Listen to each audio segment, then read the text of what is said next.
আমি যিখন এৰোপ্লেন লৈ আহিছোঁ ৰেষ্টুৰেণ্টৰ কাৰণে, সেই ৰেষ্টুৰেণ্টখন যি জেগাত স্থাপন কৰা হ'ব সেই জেগাত স্থাপন কৰিবলৈ আমি ওলাইছোঁ। ইতিমধ্যে এছেম্বলিং হৈছে আৰু অলপ দেৰি পিছতেই এইখন জেগাত স্থাপন কৰা যাব। মই আপোনালোকক দেখাবলৈ লৈছোঁ।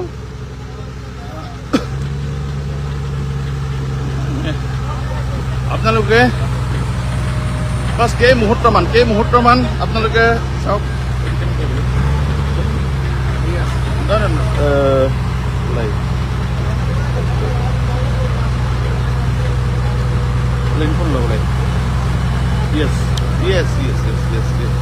লাইভ কৰা বৰ বিশেষ অভ্যাস নাই, তথাপি ন সেইকাৰণে কেইমুহূৰ্তমান লাগি গ'ল আমাৰ, তথাপি দেখাইছোঁ। এই যিখন গ্ৰাফ আপোনালোকে দেখিছে, এইখন ইতিমধ্যে চাৰিখন ক্ৰেনৰ দ্বাৰা উঠাই যি জেগাত অদূৰ ভৱিষ্যতে স্থাপন কৰা থাকিব সেই জেগাত স্থাপন কৰিবলৈ লোৱা হৈছে। আৰু আমি আপোনালোকক জনাবলৈ পাই সুখী হৈছোঁ, আমি যিমান সোনকালে পাৰোঁ আপোনালোকৰ মাজত এই ক্ৰাফ্টখন আমি উলিয়াই দিবলৈ চেষ্টা কৰিম। ইয়াত সকলো ফালৰ পৰা মানুহে কাম কৰি আছে। JCB লাগি আছে, হাইড্ৰা লাগি আছে, কেৰেং লাগি আছে। সকলো আপোনালোকে দেখিছে তাৰ উইংছবিলাক লাগি গৈছে। সন্মুখৰ যিটো নোজ পাৰ্ট আছে, নোজ পাৰ্টো ইতিমধ্যে লাগিছে, সংযোজন হৈছে। আৰু তাৰ লগে লগে আপোনাৰ পিছফালৰ যি উইংছ আছে, পিছফালৰ উইংছো ইতিমধ্যে ইয়াত সংযোগ কৰা হৈছে।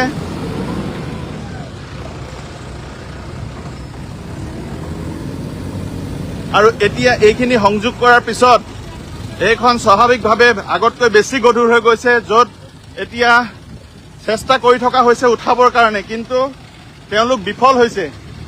কাৰণ যেতিয়াই তেওঁলোকে উঠাবলৈ চেষ্টা কৰিছে, তেওঁলোকৰ হাইড্ৰাসমূহে ভাৰসাম্য হেৰুৱাই পেলাইছে, আকৌ নমাই দিব লগা হৈছে। যি কি নহওক, অসমবাসীৰ আশীৰ্বাদত এইখন আমি আপোনালোকক উলিয়াই দিবলৈ সদায় প্ৰস্তুত আছোঁ। ইতিমধ্যে আপোনালোকে দেখিছে যে তাৰ যিখিনি আমাৰ লেণ্ডিং গিয়াৰ, আচলতে চকাবিলাক, এই চকাবিলাকো ইতিমধ্যে ইয়াতে সংযোজন কৰা হৈছে, ইতিমধ্যে লগাই দিয়া হৈছে। আৰু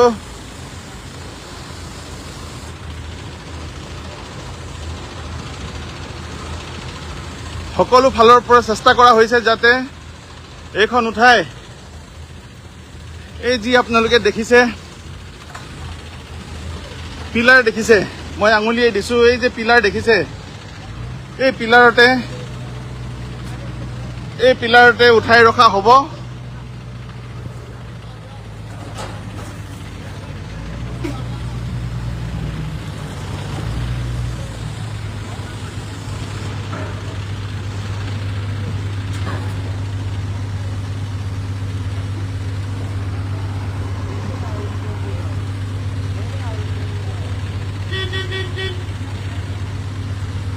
তাতে গৰমো বেছি পৰিছে।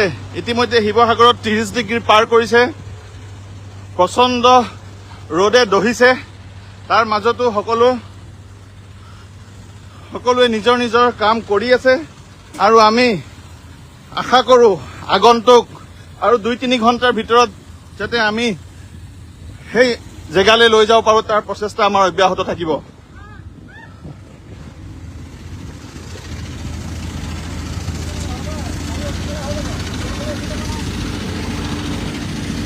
আজি 7 মাহ পাৰ কৰিলে। 7 মাহ পাৰ কৰি আজি এই ভটিয়াপাৰ অঞ্চলতে এই ক্ৰাফ্টখন আছিলে।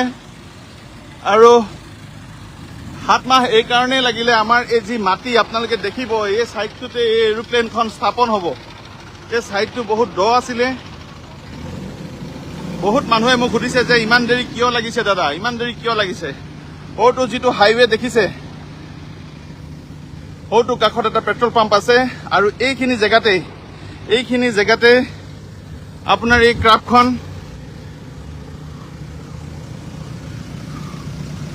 ক্ৰাফ্টখন ইয়াতে বহিব। আৰু এই যি পথাৰ দেখিছে এইখন, এই পথাৰখনৰ পৰা প্ৰায় 15-20 ফুট ওখকৈ আৰ্ট ফিলিং কৰিব লগা হৈছে। সেইকাৰণে আমাক প্ৰায় 4 মাহ সময় আমাক লাগি গ'ল। তাৰপিছত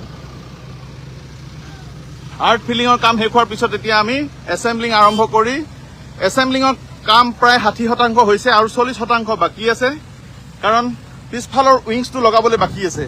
এই যি উইংছটো ইয়াত আছে, এই উইংছটো এই পিছফালে লাগিব টেইলত।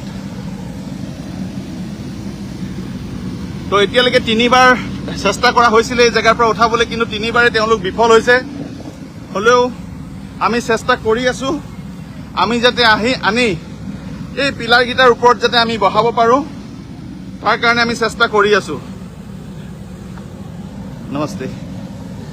এয়া আমাৰ খান্দু সিংজী আছে, তেখেত আমাৰ বহুত পুৰণা, মোৰ দেউতাৰ মিত্ৰ হয়। তেখেতেও বহুত সহায় কৰি আছে আৰু সকলো মানুহ কামে কাজে লাগি আছে। আপোনালোকে আশীৰ্বাদ কৰিব যাতে সুন্দৰভাৱে আমি এইখন নিজৰ স্থানত বহাব পাৰোঁ।